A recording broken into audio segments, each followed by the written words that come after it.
Hello students, इस video lecture में हम लोग जानेंगे पोएटिक डिवाइस के बारे में। जो भी क्लास 10th में जितने भी पोएटिक डिवाइस यूज हुए हैं डिफरेंट डिफरेंट पोएम में, सारे के बारे में जानेंगे। ये क्लास 10 में पोएटिक डिवाइस क्या होता है और उसके साथ साथ आयरनी आयरनी क्या है, यानी कि फिगर ऑफ स्पीच, उसके बारे में भी हम लोग जानेंगे कि किस तरह से इसको यूज़ किया जाता है। तो सबसे पहले हम लोग आयरनी के साथ शुरू करते हैं कि आयरनी क्या है, किस तरीके से इसको यूज़ किया जाता है। तो बात करें आयरनी क्या, तो ये क्या है, फिगर ऑफ स्पीच है। ये कह सकते हैं अलंकार। अलंकार इसका यूज किस तरीके से किया जाता है, तो इसका यूज अपोजिट सेंस में किया जाता है।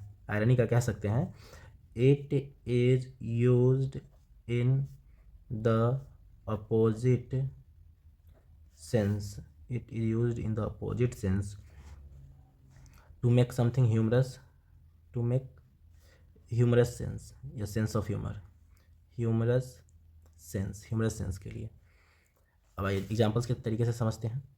फिर से बताते हैं, आयरनी क्या है, एक फिगर ऑफ स्पीच है जिसका यूज़ करता है पोएट या फिर राइटर जो है यूज़ करते हैं उसको किस तरीके से, उसको ह्यूमरस एक सेंस देने के लिए, मजाकिया सेंस देने के लिए, जो एक्चुअली में क्या एक और चीज़ कह सकते हैं लिटररी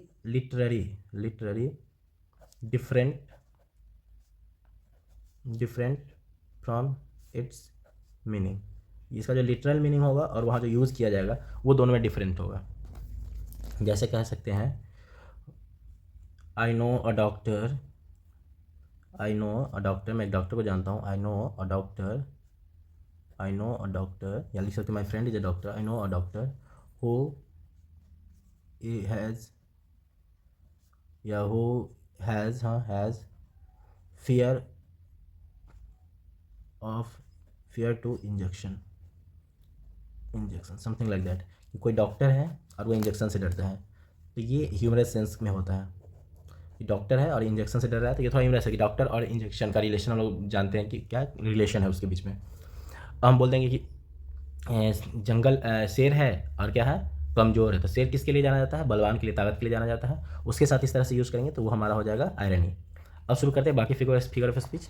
आयरनी इसलिए बता दिए कि कभी कभी ये भी पूछा जाता है अलग से, हालांकि पोएम में आपको बहुत कम जगह देखने को मिलेगा।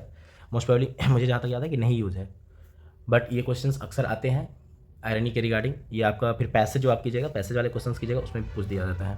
तो बस थोड़ा सा नॉलेज के लिए जरूरी था। अब हम लोग जानते हैं सबसे पहला हमारा जो चैप्टर है डस्ट ऑफ स्नो, इसमें कौन कौन सा पोएटिक डिवाइस यूज़ होता है। ऐसे मेरे से पूछिए इंपॉर्टेंस का, तो ये बहुत ज़्यादा इंपॉर्टेंस नहीं है, 1 स्टार भी इसको नहीं दे सकते हैं, बहुत कम इससे क्वेश्चन आता है पिछले कुछ सालों का क्वेश्चन देखा जाए तो। इसमें यूज़ होने वाले फिगर ऑफ स्पीच क्या क्या है, तो फिगर ऑफ स्पीच आपका रिपीट करेगा कुछ इसमें है, वही आपको फिगर ऑफ स्पीच अगले में भी देखने को मिलेगा। सबसे पहला जो फिगर ऑफ स्पीच है वो है एलिट्रेशन।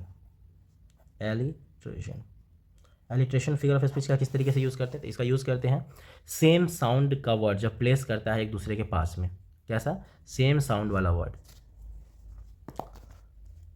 कह सकते हैं। एलिट्रेशन क्या है, occurrence of same sounding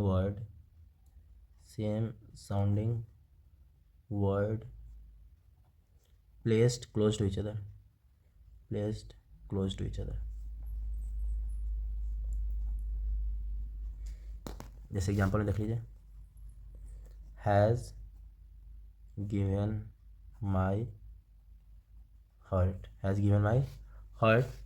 and saved some part. इसमें आप एक चीज़ देखिए, ये साउंड, सॉ का साउंड और हाउ का साउंड रिपीट हो रहा है ना, और ये वर्ड क्या क्लोज है। सो दैट्स वाई इसको हम लोग कौन सा फिगर ऑफ स्पीच बोलेंगे, इसको हम लोग बोलेंगे एलिट्रेशन।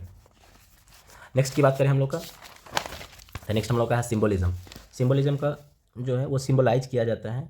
सिम्बोलिज्म यहाँ देखिएगा, सिम्बोलिज्म में क्या लिखा है, symbolism is use to symbols और signify the idea with the given symbolic meaning that is different from their literal meaning. Literal meaning से वो अलग होता है, उसको सिम्बोलाइज किसी और चीज़ से कर दिया। जैसे हम कह रहे हैं फायर, अभी अगले चैप्टर देखेंगे फायर, लेकिन उसका वहाँ पे मीनिंग, रियल मीनिंग क्या हो जाएगा, फायर मतलब आग हो जाएगा, बट यहाँ पे इसको यूज़ किया गया है हैट्रेड से, ईर्ष्या से, नफरत से, है ना, ईर्ष्या। यहाँ पे इसका दूसरा मीनिंग, इसलिए ऐसे वाले को क्या बोलते हैं हम लोग बोलते हैं इसको सिम्बोलिज्म। नेक्स्ट हमारा है राइम स्कीम हम लोग जानते हैं वो किस तरीके से लिखा गया। जैसे यहाँ पे अगर आप देख रहे होंगे क्या, द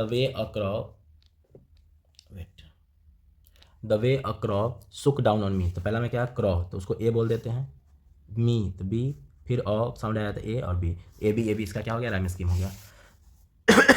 इमेजरी क्या है आपका, तो राइम स्कीम भी स्कीम इंपॉर्टेंट है। इस बार का जो सिंपल पेपर आया 2025 का, 2025 के एग्जाम्पल 2024 में, उसमें भी दिया हुआ है राइम स्कीम पे क्वेश्चन, तो राइम स्कीम बेस्ड क्वेश्चन भी आता है। उसमें लास्ट के वर्ड से राइमिंग पता करते हैं। इमेजरी,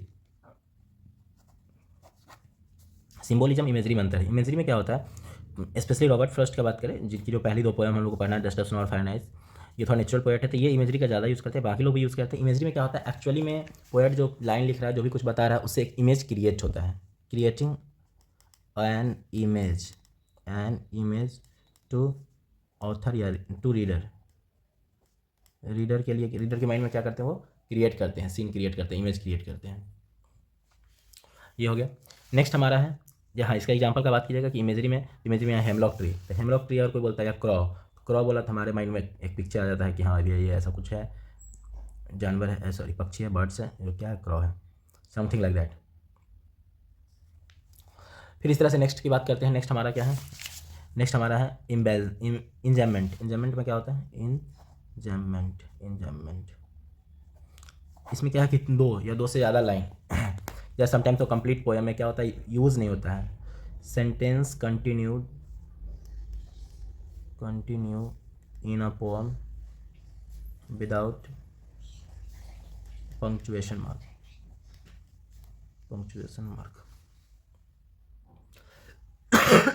बिना पंक्चुएशन मार्क के यहाँ पे दिया है enjoyment, the same sentence continue to the next without use of any punctuation mark. अब यहाँ देखिए गौर से, तो आप देखिएगा किसी तरह का कोई यहाँ पे आपको नहीं दिखेगा फुल स्टॉप या कॉमा कुछ भी, है ना। The way across look down on me the dust of snow from a hemlock tree. आप मेन बुक में भी, कोर्स बुक में भी देख सकते हैं, उसमें भी आपको यह दिख जाएगा।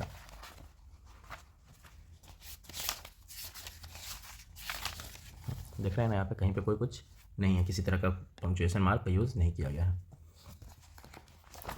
उसका नेक्स्ट हमारा क्या है, एजोनेंस। एजोनेंस में क्या होता है, sound of vowel, vowel sound का रिपीटेशन के लिए हम एजोनेंस का यूज़ करते हैं। Assonance, repetition of vowel sound, repetition of vowel sound, सुक डाउन ऑन मी, यहाँ पे सुक डाउन, यहाँ जो साउंड आ रहा है ये ऐसा कुछ साउंड है, वॉवेल का साउंड जब सेम रहता है। तो लास्ट आपका है मेटाफर। मेटाफर में क्या होता है, मेटाफर और सिमली, अभी बता रहा हूँ आपको, सब दिन के लिए याद हो जाएगा, कभी नहीं भूलोगे, एक साथ बता देते हैं ताकि आपको ज़्यादा दिन तक याद रहे। मेटाफर और सिमली दोनों सेम है, देखा जाए तो, लेकिन डिफरेंस भी है। दोनों का यूज़ क्या जाता है, both are use for comparison, देखा जाए तो दोनों का यूज़ किया जाता है कंपेरिजन के लिए, पहली बात। दूसरी बात क्या है, डिफरेंस क्या है, इसमें जो यूज़ किया था कंपेरिजन के, उसमें एज, लाइक, ये दोनों वर्ड का यूज़ किया जाता है। सिमिली में, मेटाफर में ऐसा कुछ भी नहीं, जैसे हम बोल सकते हैं I am Shakespeare of Urdu, ये मैं ऐसे ही बोला हूँ। ऐसे आप यहाँ पे एक्चुअल अगर एग्जांपल देना होता है तो लिख सकते हैं कालिदास इज नोन या Kalidas is the Shakespeare of Sanskrit, ऐसे लिख सकते हैं। और यही इसी चीज़ को अगर लिखते हैं Kalidas is as great as Shakespeare, तो ऐसे सेंस में हम लोग क्या बोलेंगे, यहाँ पे बोलेंगे कि ये क्या है, सिमिली है। इस चीज़ का ध्यान रखेंगे, मेटाफर और सिमिली। इसमें एज लाइक का यूज़ किया जाता है, इसमें नहीं किया जाता, दोनों में कंपेरिजन किया जाता है। तो ये आपका इंपॉर्टेंट है, मेटाफर और सिमिली। अगला हम लोग अभी जानेंगे पर्सोनिफिकेशन। मे भी आप अभी जहाँ पढ़े होंगे आपके टीचर्स बताए होंगे क्या है पर्सोनिफिकेशन। अब यहाँ देखो इसमें पर्सन आ रहा है ना, यानी कि जब किसी के अंदर आइडेंटिफिकेशन पर्सन वाली दे दी जाती है ना, उसको पर्सोनिफिकेशन कह सकते हैं। व्हेन एनी नॉन लिविंग और एनिमल, बर्ड्स, कोई भी एक्सेप्ट ह्यूमन को छोड़ के, except human, showing the nature of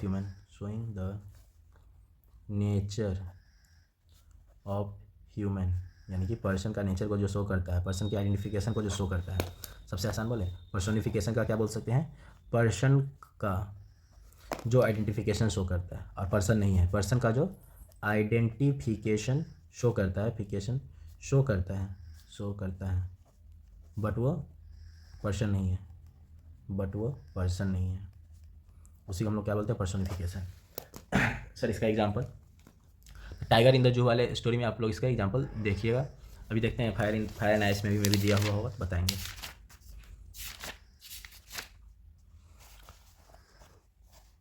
enjoyment है, पर्सोनिफिकेशन यहाँ पे यूज़ किया गया। चलिए उसको देखते हैं क्या है यहाँ पे बताया हुआ।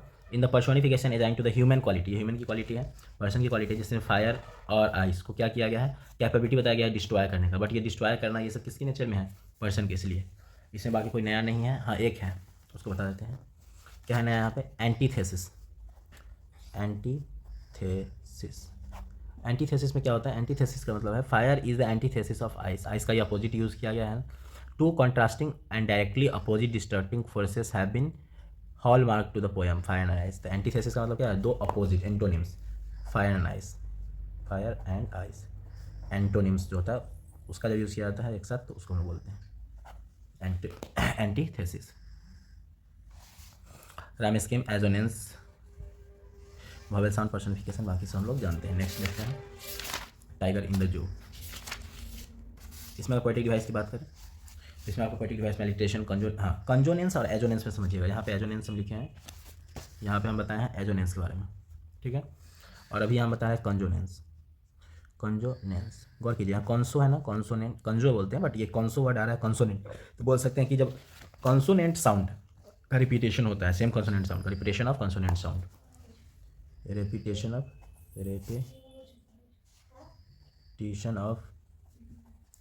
consonant sound, repetition of consonant sound is known as consonance। इसमें एग्जांपल में बात करें तो प्लम्प डियर पास, क्या है हमारा, प्लम्प डियर पास। यहाँ पीपी साउंड का हम लोग क्या देख रहे हैं, रिपीटेशन है। वेट, तो क्या अभी हम लोग देख रहे हैं रिपीटेशन। रिपीटेशन में क्या है स्टूडेंट, नाम में ही है रिपीटेशन, मतलब दोहराना। जब सेम वर्ड इज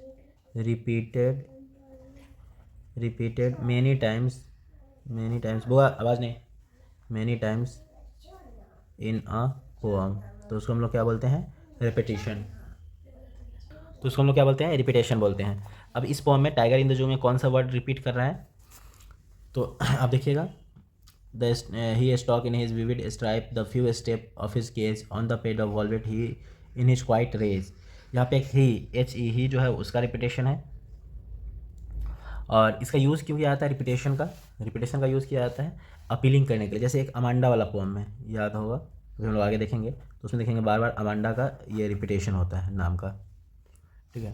तो वहाँ भी जानेंगे तो रिपीटेशन कई बार अटेंशन गेन करने के लिए भी कराया जाता है। यहाँ लिखा है repetition is a poetic device that is used to create a musical effect by repeating a single word और phrase even stanza as interval, और पोएम में उसको अपील करने के लिए भी किया जाता है। तो अमांडा वाले में हम लोग इसको देखेंगे, इसमें ऐसा कुछ रिपीटेशन का है नहीं। हाँ ही का वर्ड का रिपीट हुआ है बट इसको रिपीटेशन नहीं बोल सकते हम लोग, तो इसमें ये रिपीटेशन का यूज़ नहीं हुआ, बट यहाँ दिया हुआ है। पर्सोनिफिकेशन ने बताया है पर्सन का, यहाँ पे एच ही जो है ये पर्सन के लिए यूज़ किया जाता है और यहाँ एनिमल के साथ यूज़ किया गया है, तो ये एक रीज़न है। मेटाफॉर के बारे में बताया है कि कंपेरिजन के लिए यूज़ करते हैं, और यहाँ कंपेरिजन के लिए क्या यूज़ किया गया मेटाफॉर में, उसके पाँव के बारे में बताया गया, वेलवेट क्वाइट, वेलवेट से कंपेयर किया गया है ना, on pad of velvet quiet. Next poem का हम लोग देखते हैं how to tell wild animals. इसकी अगर पोएटिक डिवाइस की बात करें तो सबसे पहले एलिट्रेशन है, जो कि हम लोग जानते हैं repetition of word that begin with the same sound, जैसे लेप एंड लेप अगेन, इस तरह का वर्ड हो गया। नेक्स्ट हमारा है रिपीटेशन, जिसके बारे में ऑलरेडी हम लोग जान चुके हैं। एक वर्ड जैसे लेप लेप, एक ही वर्ड का रिपीटेशन बार बार हुआ, वेरी वेरी। आयरनी, देखिए यहाँ पे आ गया ना वर्ड आयरनी, जो हम लोग जब वीडियो शुरू में ही हम लोग देखे थे कि अपोजिट सेंस से इसका यूज़ किया जाता है ह्यूमरस बनाने के लिए। ए नोबल वाइल्ड बीस्ट, यहाँ पे नोबल है और वाइल्ड है, ये जो दो क्या है अपोजिट वर्ड है। तो क्या वाइल्ड एनिमल जो है, बीस्ट जो होता है वो नोबल नहीं हो सकता है, तो उसके लिए यूज़ किया गया है यहाँ पे। तो इस तरीके से हो सकता है he will just give you one more care. यहाँ पे केयर का मतलब वहाँ नहीं सोचिएगा कि केयर का मतलब यहाँ पे उसका आपका देखभाल करना या आपसे अच्छे रिलेशन में है। यहाँ पे केयर का मतलब क्या है कि वो आपको आपकी हड्डियों को तोड़ देगा। वो किसके लिए यूज़ किया गया था, बियर के लिए, हाँ बियर के लिए यूज़ किया गया था। तो आयरनी का यूज़ किया जाता है डिफरेंट मीनिंग देने के लिए, वर्ड्स कुछ और रहेगा उसका मीनिंग उससे कुछ और आएगा। राइम स्कीम के बारे में जानते हैं, पोएम के राइम स्कीम को बताना है, इमेजरी, पोएटिक डिवाइस, पर्सनिफिकेशन, ये सारा हम लोग जानते हैं। नेक्स्ट पोएम में देखते हैं द बॉल पोएम, बहुत ही अच्छी पोएम है और इससे एक्सट्रैक्ट बेस्ड क्वेश्चन की बहुत पॉसिबिलिटी है दिस ईयर। तो द बॉल पोएम से एक्सट्रैक्ट का जो प्रैक्टिस कीजिए, बाकी मैं आपको चैनल पे कंटेंट डाल दूंगा, आप वहाँ से भी देख सकते हैं extract based the ball poem से। अभी हम लोग पोएटिक डिवाइस देख रहे हैं। पोएटिक डिवाइस को देखते हैं। Alliteration, repetition of sound starting with the same letter. Symbolism, symbolize किया जाता है, जैसे बॉल का मतलब यहाँ बॉल नहीं है बल्कि उसके इमोशंस का बात है।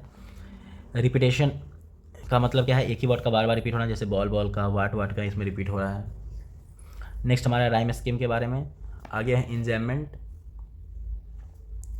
और इमेजरी है। इमेजरी में क्या है, मेरली बाउंसिंग, ये एक इमेज क्रिएट कर रहा है कि कोई बॉल है, ये बॉल उछलते हुए कूदते हुए क्या कर रहा है, ये रोड है, हार्बर है, यहाँ पे क्या है, सी है मान लो, सी में ये क्या कर रहा है कि बॉल चला गया है उछलते हुए, मेरली, मेरली मतलब होता है हैप्पीली, बाउंस करते हुए जंप करते हुए वहाँ चला गया है। नेक्स्ट हम लोग पोएम देखते हैं। ऑलमोस्ट इतना ही है आपका। नेक्स्ट आपका जो पोएटिक डिवाइस में देखिए कुछ नया, कोई भी नया नहीं है आपका, सब वही है जो हम लोग पढ़ चुके हैं ऑलरेडी। मेटाफोर, एलुजन एक दिख रहा है, एलुजन दिख रहा है।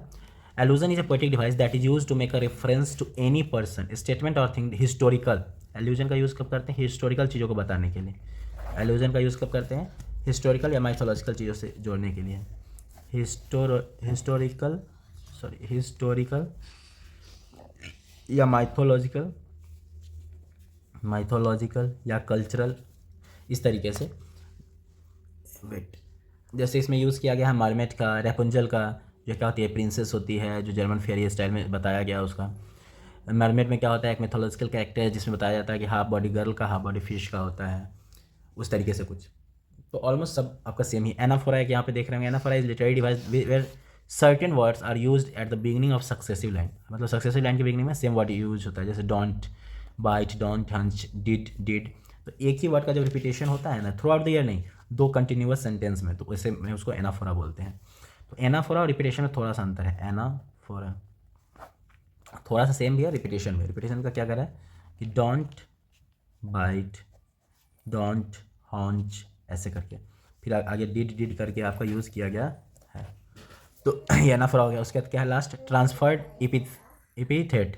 ट्रांसफर्ड एपिथेट जो है ये भी एक फिगर ऑफ स्पीच है वेयर एन एडजेक्टिव और attribute is shifted from a noun to another noun. The phrase hushed, ओए आवाज़ नहीं करो, hushed bared feet is an example of transferred epithet in the poem. क्या यूज़ किया गया, the phrase hushed bared feet, bared feet मतलब होता है नंगे पाँव। हालांकि ये मैं बहुत कम जगह देखा हूँ यूज़ किए हुए, तो आप इसको, ये लेस इंपॉर्टेंट है, आप इसको इग्नोर कर सकते हो, बट देख सकते हो इसको भी। इसके अलावा आपको बहुत कम ही होगा जो नया देखने को मिलेगा। तो जो आपका इंपॉर्टेंट सब है उसके लिए मैं बता देता हूँ एक बार। इंपॉर्टेंट पोएटिक डिवाइस जो है, पोएटिक डिवाइस, उसमें आपका सबसे पहला आ जाएगा metaphor simile, metaphor simile, personification, consonance, आसान भी है, एजोनेंस, और रेपिटेशन। ये मोस्ट इम्पॉर्टेंट है। इसके अलावा आपको एलूजन आ सकता है, अभी जो हम लोग देखे हैं लास्ट टाइम पे एलूजन वाला वो आ सकता है, और भी कुछ कुछ है, एनाफोरा है, ये सब, लेकिन बहुत कम इसका यूज़ होता है इन सब का। इंजैमेंट है, एक इंजैमेंट भी आप लिख लीजिए, वो भी आपका इंपॉर्टेंट है, इंजैमेंट। इनके अलावा अब बाकी कुछ खास आपका इंपॉर्टेंट है नहीं। तो पोएटिक डिवाइस वाले सीरीज़ में हम लोग इतना ही जानेंगे। ट्री में भी देख लीजिए, ट्री वाले चैप्टर में मेटाफोर इमेजरी का यूज़ किया गया है। पर्सोफिकेशन, राइम स्कीम, हाँ rhyme scheme is also very important. मैं इससे पहले ही मेंशन किया हूँ कि इस साल के जो आपका सिंपल पेपर है उसमें भी इसको मेंशन किया गया है, इसके इस टाइप के क्वेश्चन के इस पर बेस्ड 1 मार्क्स क्वेश्चन है। सिम्बोलिज्म, पर्सोनिफिकेशन, सिम्बली, फॉग, ये भी एक आपका कम इंपॉर्टेंट चैप्टर में से बोल सकते हैं एक है फॉग, काफ़ी छोटा सा पोएम है। इसमें पोएटिक डिवाइस की बात करें तो इमेजरी, मेटाफोर, इंजॉयमेंट, पर्सोनिफिकेशन, उसी का यूज़ किया गया है। टेल ऑफ कस्टर्ड ड्रैगन की बात करें तो इसके पोएटिक डिवाइस की बात करें तो इसमें वही है आपका alliteration, repetition, metaphor, simile, onomatopoeia. Onomatopoeia जो होता है, this poetic device is used by the poet to describe the sound. ये भी बहुत कम यूज़ होता है, बट आप इसको भी देख सकते हैं।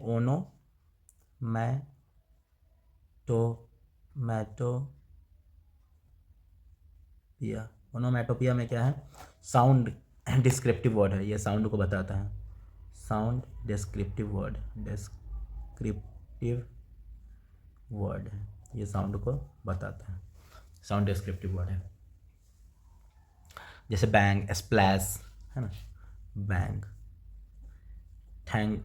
ठंग वर्ड यूज़ किया गया था, ठैंग उसमें। ये गोवा वाले चैप्टर जो हम लोग पढ़े थे, बेकर फ्रॉम गोवा, उसमें भी यूज़ किया गया था। ये हो गया आपका। इसके अलावा कुछ नया आपको नहीं है। लास्ट पोएम है फॉर एन ग्रेगरी, इसको भी देख लेते हैं। एलिट्रेशन, मेटाफॉर, मेनली यही इन सब का यूज़ होता है। Repetition, enjoyment. एक यहाँ पे हाइपरबोल का यूज़ किया गया। Hyperbole is a figure of language that in devices that involves the exaggeration and overstatement for the emphasize or effect. Throw into the despair, निराशा में चले जाना। तो ये भी आप देख सकते हैं। बाकी ये सारे पोएटिक डिवाइस वाले जो भी आपको कंटेंट है वो सब आपको व्हाट्सएप चैनल पे मिल जाएगा। आप वहाँ से व्हाट्सएप चैनल का लिंक हम डाल देंगे डिस्क्रिप्शन बॉक्स में, आप वहाँ से देख सकते हैं, वहाँ से ज्वाइन कर लीजिएगा। और बाकी आपकी क्या राय है, आप किस तरह का कंटेंट देखना चाहते हैं। लास्ट का 5 दिन बचा हुआ है एग्ज़ाम का, इसमें किस तरह से प्रिपरेशन चाहते हैं, उसमें मैं कितना हेल्प कर सकता हूँ, तो आप जरूर कमेंट सेक्शन में बताइए, मैं उस पर वीडियोज़ बना कर डालूंगा। बाकी अगले 5 दिन तक इस चैनल पे एक पर एक कंटेंट आते रहेंगे, तो आप उसको देख के समझ सकते हैं। बाकी ये कंटेंट किसी एक साल के लिए नहीं है कि 2025-26 का, 24-25 का बच्चा देख सकता है, 25-26 का बच्चा ये देख सकता है, अपना प्रिपरेशन कर सकता है। चलिए, थैंक यू सो मच। अगर आपको ये वीडियो अच्छा लगा हो तो इसको लाइक शेयर जरूर करेंगे अपने दोस्तों के साथ। अगर आप चैनल पर नए हो तो सब्सक्राइब जरूर कर लीजिएगा। Thanks for watching.